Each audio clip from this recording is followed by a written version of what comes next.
ओम नमः शिवाय। सभी श्रोताओं और दर्शकों को मेरा नमस्कार। आप सभी का स्वागत है हमारे YouTube चैनल कहानी टॉकीज पर। तो आइए आज स्मरण करें फाल्गुन मास महात्म्य अध्याय 20 का। अगर आपके पास समय हो और आपकी इच्छा हो तो इससे पूर्व के अध्याय हमारे चैनल कहानी टॉकीज पर अपलोड किए गए हैं। आप हमारे चैनल पर जाकर सुन सकते हैं। तो आइए आरंभ करते हैं। ब्रह्मा जी बोले, हे नारद, भगवान विष्णु द्वारा की गई अपनी स्तुति सुनकर कल्याणमयी शिव बहुत प्रसन्न हुए और देवी उमा सहित वहां प्रकट हो गए। भगवान शिव के 5 मुख थे और हर मुख में 3-3 नेत्र थे। मस्तक में चंद्रमा, सिर पर जटा तथा संपूर्ण अंगों में विभूति लगा रखी थी। 10 भुजा वाले गले में नीलकंठ आभूषणों से भूषित होकर माथे पर भस्म का त्रिपुंड लगाए थे। उनका यह रूप मन को मोहित करने वाला और परम आनंदमय था। महादेव जी के साथ भगवती उमा ने भी हमें दर्शन दिए। उनको देखकर मैंने और विष्णु जी ने पुनः उनकी स्तुति करनी शुरू कर दी। तब पापों का नाश करने वाले तथा अपने भक्तों पर सदा कृपा दृष्टि रखने वाले महेश्वर ने मुझे और भगवान विष्णु को वेद का उपदेश दिया। तत्पश्चात उन्होंने हमें गुप्त ज्ञान का प्रदान किया। वेद का ज्ञान प्राप्त कर विष्णु जी और मैंने भगवान शिव और देवी के सामने अपने दोनों हाथों को जोड़कर नमस्कार किया तथा उनकी प्रार्थना की। विष्णु जी ने पूछा, हे देव, आप किस प्रकार प्रसन्न होते हैं तथा किस प्रकार आपकी पूजा और ध्यान करना चाहिए? कृपया कर हमें इसके बारे में बताएं तथा सदु उपदेश देकर धन्य करें। ब्रह्मा जी कहते हैं, हे नारद, इस प्रकार श्री हरि की यह बात सुनकर अत्यंत प्रसन्न हुए। कृपा निधान शिव ने प्रीतिपूर्वक यह बात की। श्री शिव बोले, मैं तुम दोनों की भक्ति से बहुत प्रसन्न हूँ। मैंने इसी रूप का पूजन व चिंतन करना चाहिए।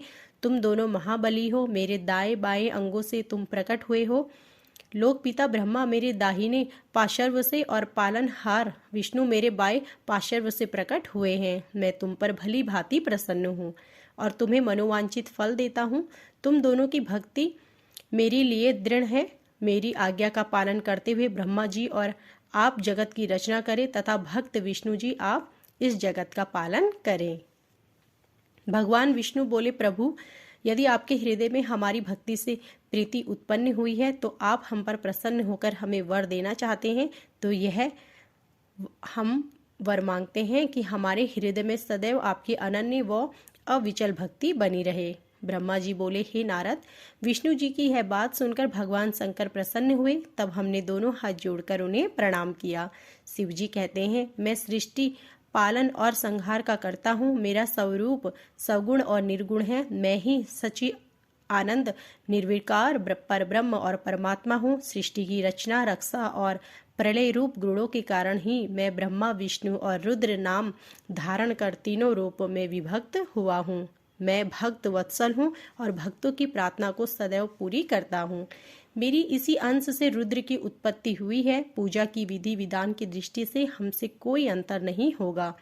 विष्णु, ब्रह्मा और रुद्र तीनों एक रूप होंगे। इनमें कोई भेद नहीं होगा। इनमें से जो भेद मानेगा वह घोर नरक को भोगेगा। मेरा शिव रूप सनातन है तथा सभी का मूलभूत रूप है। यह सत्य ज्ञान एवं अनंत ब्रह्म है। ऐसा जानकर मेरे स्वरूप का दर्शन करना चाहिए। मैं स्वयं ब्रह्मा जी की भ्रुकुटी से प्रकट होऊंगा।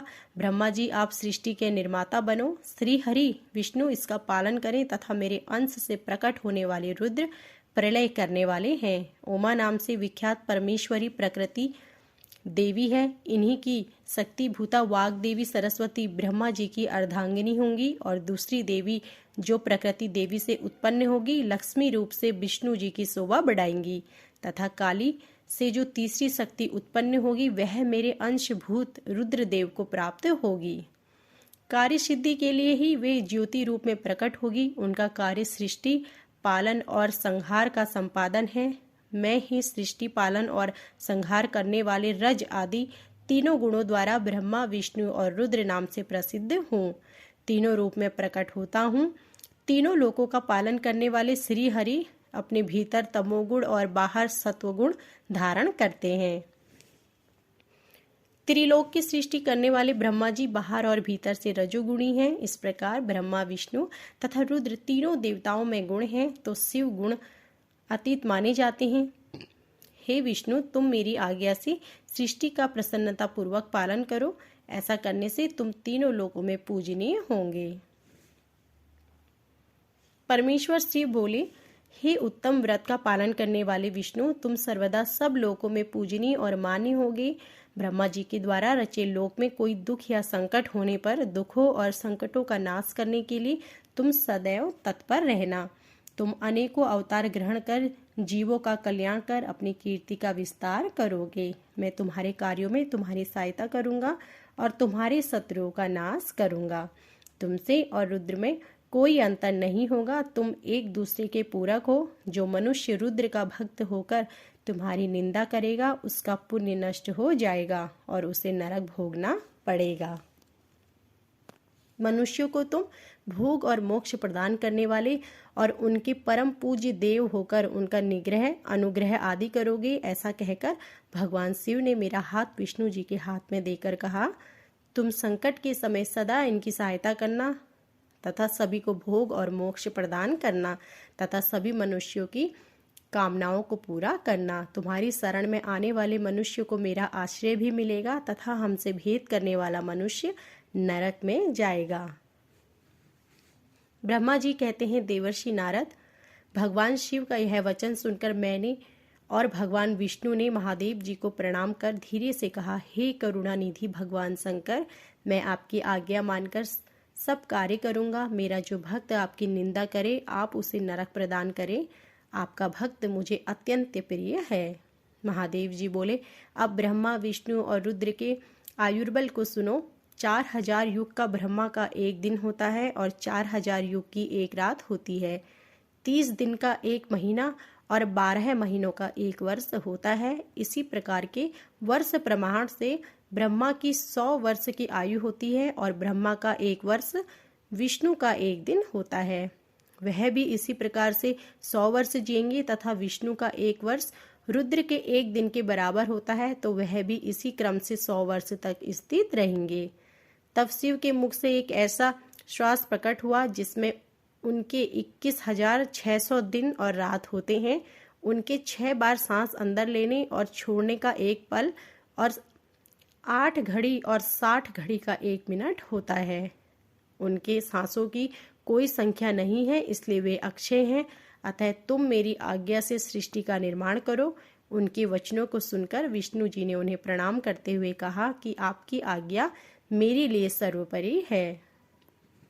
यह सुनकर भगवान शिव ने उन्हें आशीर्वाद दिया और अंतर्ध्यान हो गए। उसी समय से लिंग की पूजा आरंभ हो गई। तो यह थी हमारी आज की वीडियो। आशा करती हूँ कि आपको हमारी यह वीडियो पसंद आई होगी। ऐसे ही धार्मिक व्रत कथाओं और पूजन विधि के बारे में तथा आगे के अध्यायों को सुनने के लिए हमारे चैनल को आज ही सब्सक्राइब करें और बेल आइकन दबाएं, जिससे कि हमारी वीडियो प्रसारित होते ही आपको जानकारी मिल सके। आप सभी का धन्यवाद।